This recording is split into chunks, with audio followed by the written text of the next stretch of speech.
Welcome to r/Am I the Butthole, where OP swipes some mystery sperm to check it out under a microscope.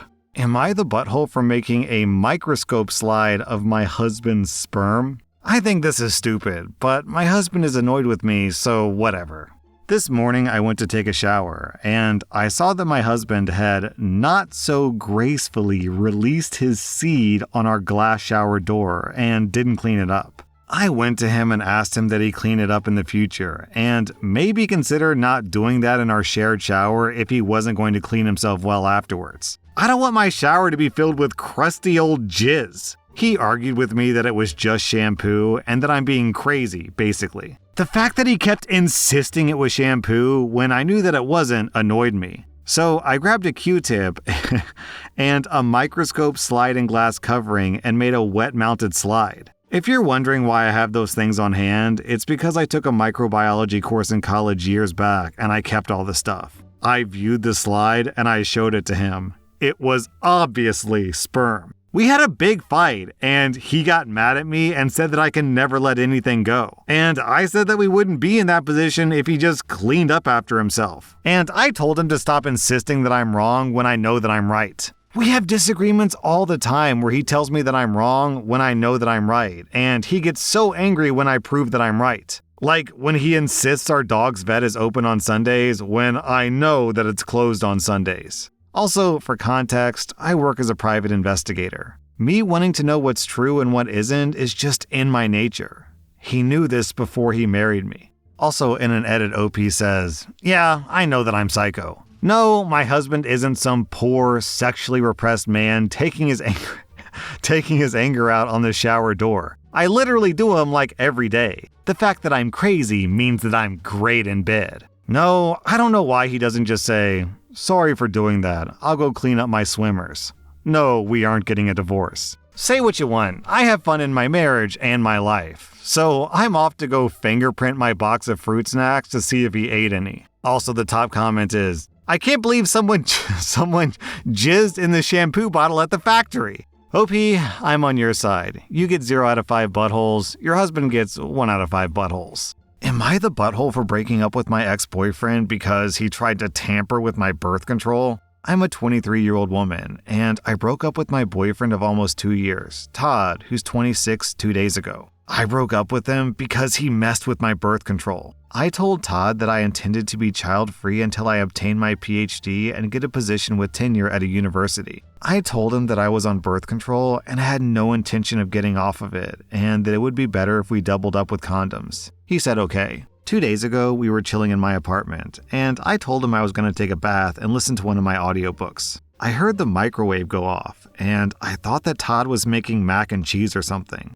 I hopped in the tub and was about to start when I remembered that I have a bath bomb that I was gifted at my friend's baby shower. I got out of the tub to get it from my room, and I found Todd messing with the pill packet that I keep next to my bed. I have a missing gallbladder, so I have to take prescription laxatives sometimes to be able to control my poop. The packet for that medication looks similar, and by similar, I mean exactly identical to my birth control packet, including the silver foil and the color of the pills. I asked him what he was doing and for him to hand me my pills. The package was warm. I asked him what the hell he was doing with my pills, and he broke down about how he's successful in his job and I should want to have a family with him after 2 years.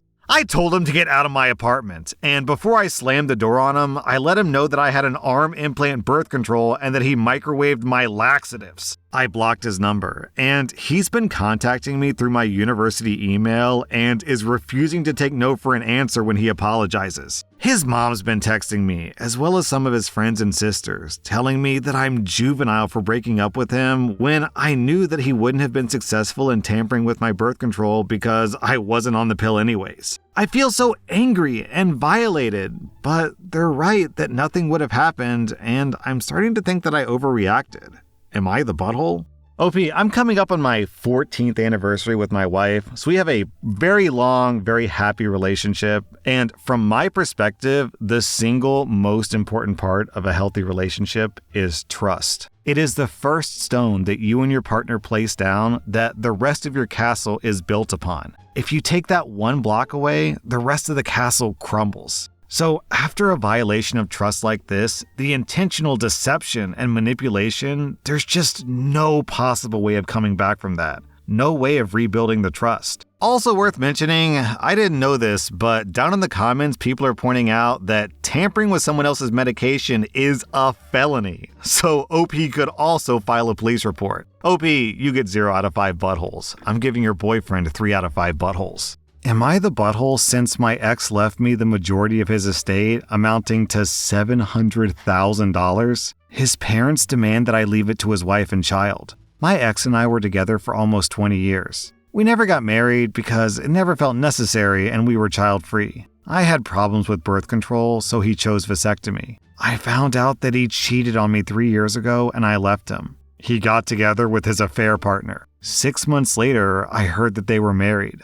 I found out that I was pregnant with my current boyfriend a year into dating, and even though we weren't there in the relationship, we thought that we could make it happen, and sure enough, we're very happy and we love our little family very much. My ex kept texting me on occasions like birthdays and holidays. I never answered. But when he heard about my daughter, he sent me a lengthy and hurtful text message about me cheating on him, and he never texted me again. I never answered that text either. A few months later, my ex ended his own life. That was 4 months ago, and his wife is apparently giving birth any time now. I was surprised. I was contacted by a solicitor to tell me that I've inherited my ex's estate. He left everything to me, except for a little bit for his parents and his nephew. I got a letter from him apologizing for what he did, and him saying that he loved me and he wished me and my family happiness, and he wanted to help with that. Now, his wife and parents are very angry and demand that I leave them everything. I don't know, will I be the butthole if I kept it because this is what I actually want, and it's what he wanted?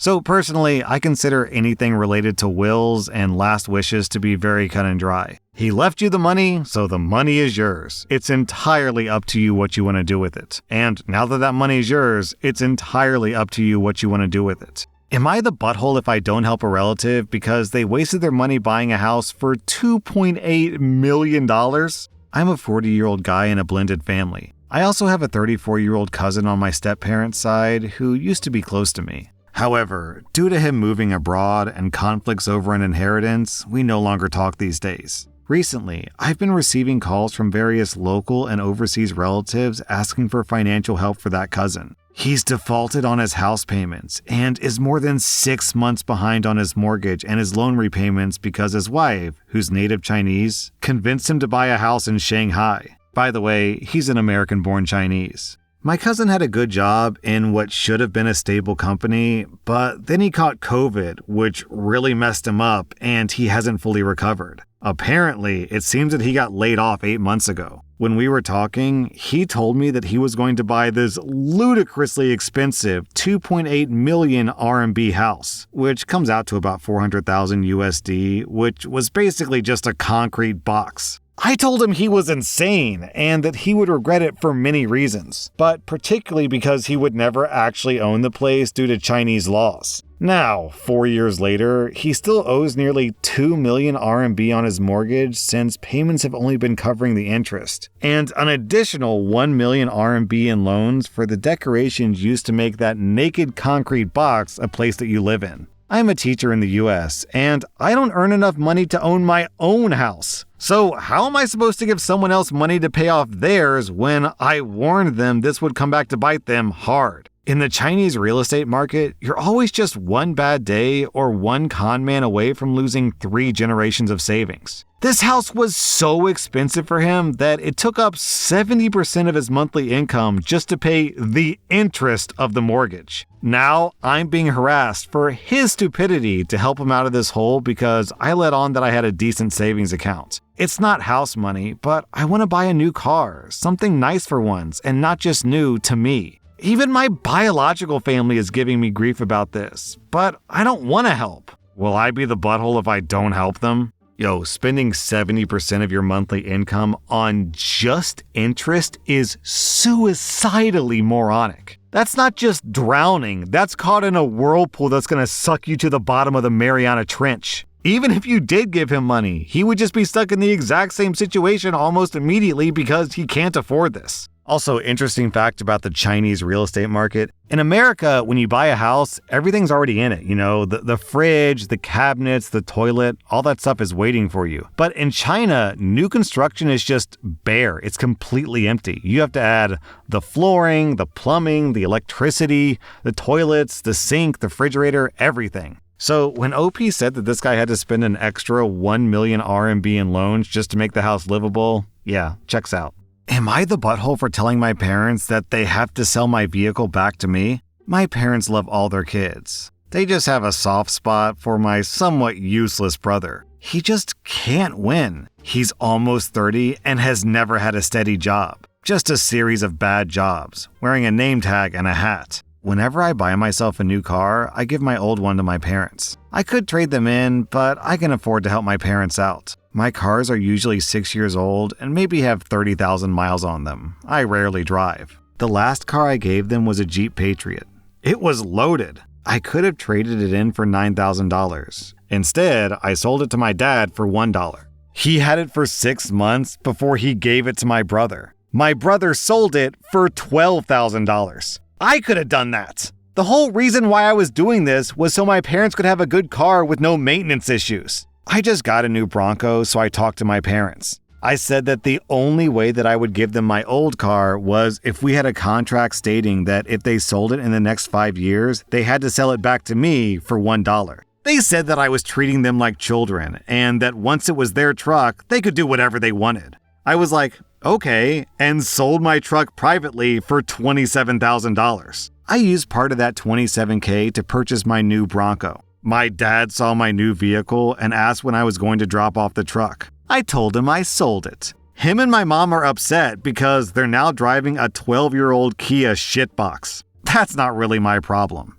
I tried to help them and it wasn't good enough for them. My parents think that I went back on my word. I never promised them anything. I only ever offered them a deal. Oh man, I just love your parents' logic. So when they have the car and they buy it off of you for $1, then it's their car and they can do whatever they want to, right? That's completely within their rights. But when it's your car, suddenly you don't get a say in what you do with it? Someone else gets to decide what you do with the car? Yeah, right. How does that make sense?